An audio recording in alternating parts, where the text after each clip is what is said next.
혹시 총장님, 네. 오늘 이 자리에서 저 처음 보신 거죠? 텔레비나 뭐 이런 텔레비전 이런 거 말고 네. 얼굴을 대면한 건 처음 아닙니까? 네, 개인적으로 예 처음 뵙습니다. 처음 뵙죠. 네, 공적으로나 사적으로나. 네, 저도 우리 김용빈 사무총장님 본회의 때 나오셔서 말씀하시는 거는 보고 했습니다만 이렇게 직접 이 거리에서 얼굴을 대면하는 건 제 생애 처음인 것 같습니다. 맞죠? 네 맞습니다. 그러면 영상 하나 좀 보시죠. 대학 전문가 분석입니다. 위조 투표지를 9,979표를 더해준 겁니다. 사전투표장에 오지 않은 사람을 부풀려가지고 10,000표 정도를 더해준 거죠. 공정부 TV를 꾸준히 오신 분은 다 봐가고 계시겠지만 대한민국 공직선거의 이런 부정선거 방법은 합성 데이터를 만들어서 국민들에게 사기를 치는 겁니다. 가짜 투표지를 집어넣어가지고 국민들에게 사기를 친 것이 바로 김용민과 노태악이 해온 짓거리입니다.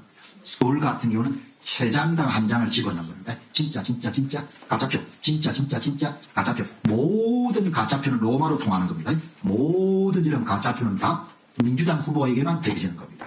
국힘당 후보는 절대 표를 한 표도 못 받는 겁니다. 그래서 부정 세력의 이런 부정 선거의 중심에 바로 선거 기획과 집행의 모든 중심에는 더불어민주당이 있는 겁니다.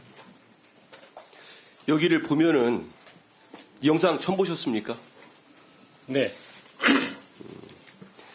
제가 알기로는 우리 사무총장님은 윤석열 대통령과 대학 과 동기라고 알고 있어요. 맞습니까?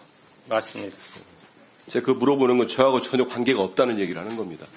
근데 지금 이 공병호 TV에 저 사람이 얘기하는 주장 그렇습니다. 선관위원장 노태악 위원장님 대법관도 하시죠. 이분하고 우리 김용빈 사무총장이 한민수를 위해서 44,623표를 만들었답니다.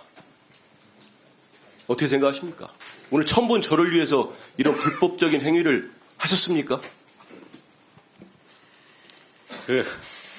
계속 이런 부정선거론에 대해서 저희들이 반박하는 이유 부분에서 예. 저희는 전자 투표 방식이 아니라 실무 투표 방식이라고 말씀을 드렸습니다.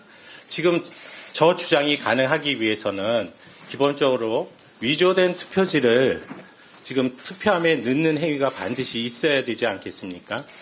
그런데 우리 의원님도 아시고 우리 국민들께서도 직접 투표장에 가셔서 보셨겠지만 투표함을 지키고 있는 참관인이 다 그걸 보고 있습니다. 알겠습니다. 네네. 예, 우리 사무총장님 설명은 익히 많이 들어서 국민들 아시는데 보시면 노태악 위원장이나 김용빈 사무총장님이 제가 받은 표를 조작할 수도 없고 할 이유도 없지 않습니까?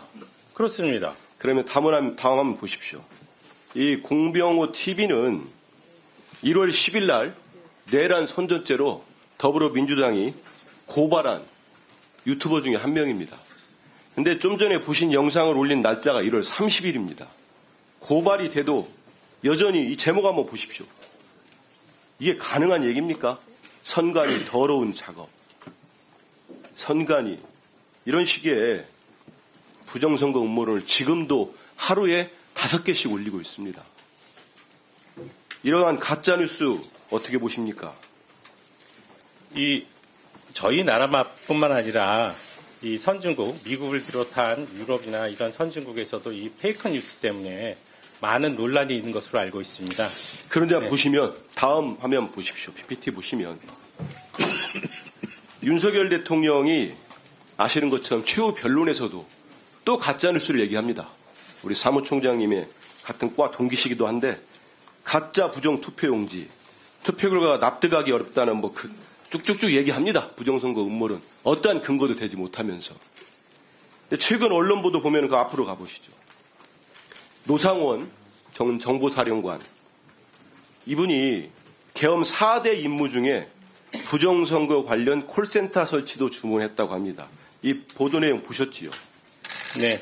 선관위 직원을 수용할 공간, 수방사 비원 벙커, 선관위 직원 30여 명에게 질문할 공간, 양심 고백을 하고 콜센터를 설치하고 지시를 불이행하면 체포 조치, 경고를 한다. 이런 충격적인 얘기를 합니다. 결국은 이 계엄을 실무적으로 준비했다고 하는 노상원 전 정보사령관이 이런 식의 계획을 짰다는 거는 저는 선제 마지막 날까지도 윤 대통령이 이런 부정선거 망상에서 벗어나지 못하고 있기 때문에 그렇다고 봅니다. 어떻게 생각하십니까? 그 망상 아닙니까?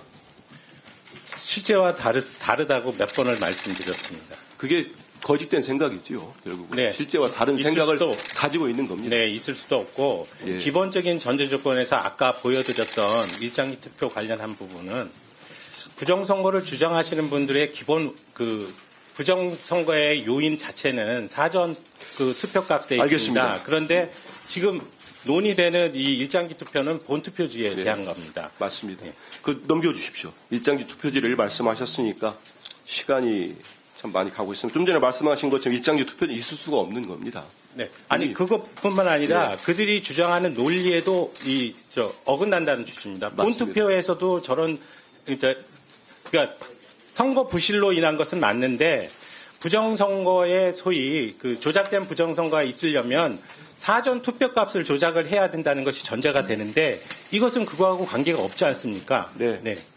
그렇기 때문에 이 보도를 통해서도 자세히 다 이게 이른바 일장지 투표지에 왜 이런 게 나왔는지 다 밝혀졌습니다. 그럼에도 불구하고 대통령 윤석열이 저런 생각을 버리지 않고 선동을 하니까 이걸 믿고 있는 분들이 많습니다. 다음 넘겨보십시오. 그 결과가 나옵니다. 일장지 투표지도 있고요. 결국은 최근에 우리나라 민주주의 지수가 대폭락을 했습니다. 완전한 민주주의 국가에서 저들 때문에 윤석열과 그 일당 때문에 결함이 있는 민주주의로 우리나라가 이렇게 나락으로 떨어지고 있습니다. 제가 지금까지 말씀드린 내용들을 결국은 우리 사무총장께서 보다 더 적극적으로 반박을 해주시고 네. 계속적으로 국민들에게 홍보하도록 하겠습니다.